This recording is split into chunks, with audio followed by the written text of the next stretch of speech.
Hi everyone, my name is Greg Giuliano. I'm one of the cast members of the Ladder, the Chalk and Saltwater project. With me is Clifton Frei. Hello. And today we're going to be playing some D&D. So, Cliff, what character are you going to be playing today? Edgar B. Davis. Edgar B. Davis. Edgar B. Davis. That's the backer of the original production of the Ladder? That's right. Okay. He was, how did Edgar make his money? Just out of curiosity. A number of ways. Mainly, he made it by following the guidance of the Lord, as he saw it. Specifically in shoes, then rubber, then oil. Well, all right. So you're going to be playing Edgar B. Davis. Right. And so let's talk about what character you want to play. Edgar B. Davis. You want to play Edgar B. Davis in the game? Yes. Okay, great. So let's write that down then. Edgar B. Davis, just as your character name.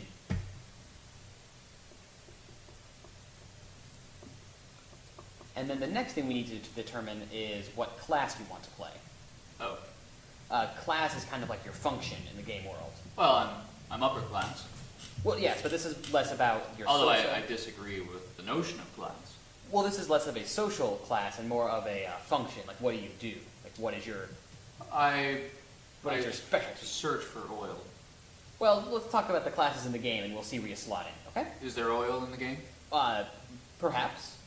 They're more of a broad category. Like, how do you go about getting the things that you want? Oh, Okay. I follow the guidance of the Lord. I'll just list off some classes. You let me know what you think. Okay. Sound good? I mean, everyone should follow the guidance of the Lord, regardless of class. So, the first kind of class you can be, just in no particular order, you can play as a rogue. Rogues, they use trickery and stealth to get what they want. I'm no rogue. Don't want any of that? No. Okay. You could be a barbarian. Nor should you. Well, I'm no rogue here, but this is about you, so. You About could all of us. Broadly, sure. We're all brothers under the Lord. And sisters, too, I hope. Of course. Okay. So you could also play as a barbarian. Oh, no. No barbarian? No. Okay. I'm no barbarian. Nor Greek. Okay. Was there a reason why you brought up Greek? No. Okay. Then you can also be a paladin.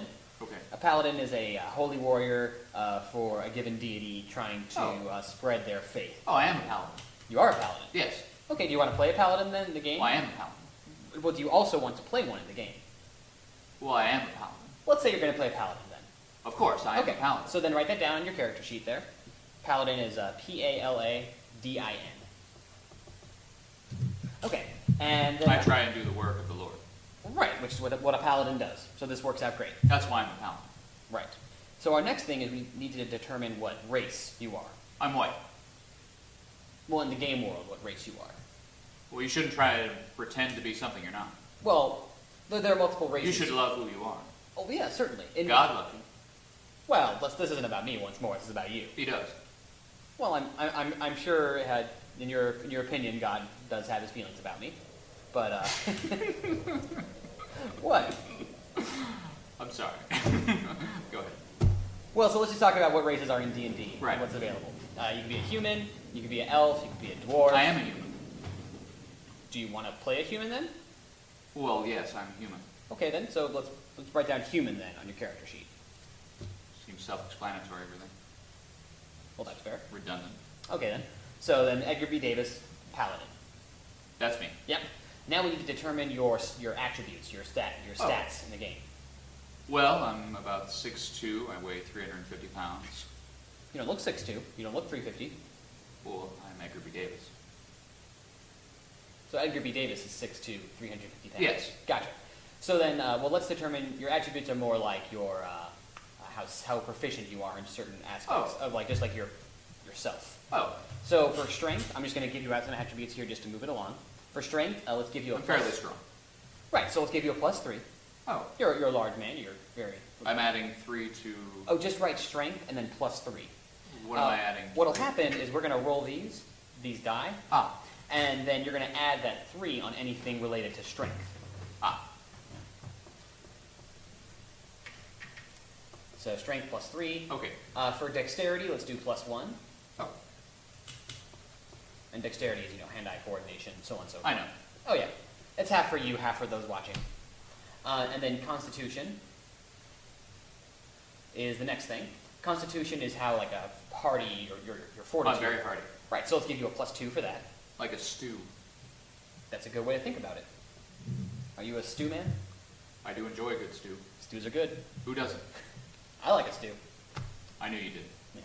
Maybe we'll have some stew sometime. Well, let's. Okay. So yeah, for Constitution, +2. Plus 2. Yeah. Next up is intelligence. Oh. That's like a raw, like problem solving, puzzle solving skills. Let's That say comes from God. sure. Let's say +1 for that. So intelligence +1.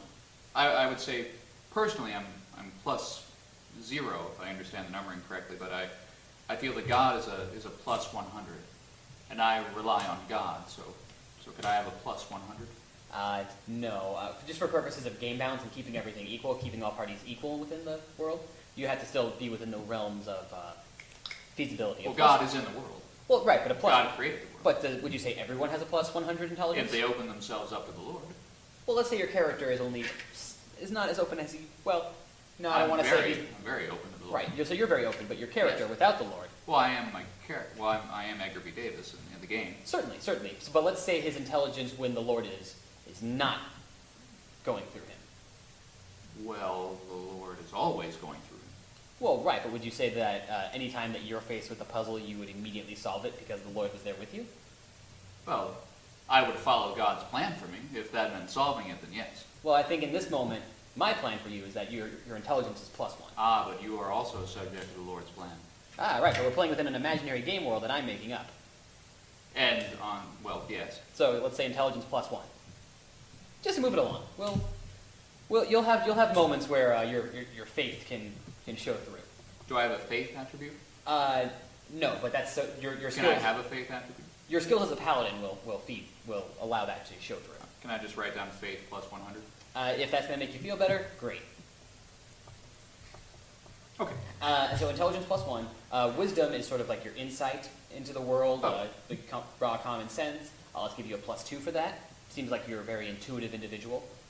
I mean, like for example, when you struck oil, you didn't really have any, like hard, fast evidence about Well, I it. had my faith in God. Well, that's what I mean. That's why I gave myself a +100. That's very true. And then charisma is force of personality, like how compelling you are. What do you think? I find you pretty compelling. Oh, thank you. So let's say a +3 for charisma. Oh. Okay. And then lastly, we just need to determine where your character is from within I'm D&D. from Brockton, Massachusetts. I don't think that's location within D&D. Is there anywhere else, or It used to be called North Bridgewater. we'll say Bridgewater. That sounds good. North Bridgewater. North Bridgewater. All right. So we have Edgar B. Davis, the Paladin, from Bridgewater. North North. Bridgewater.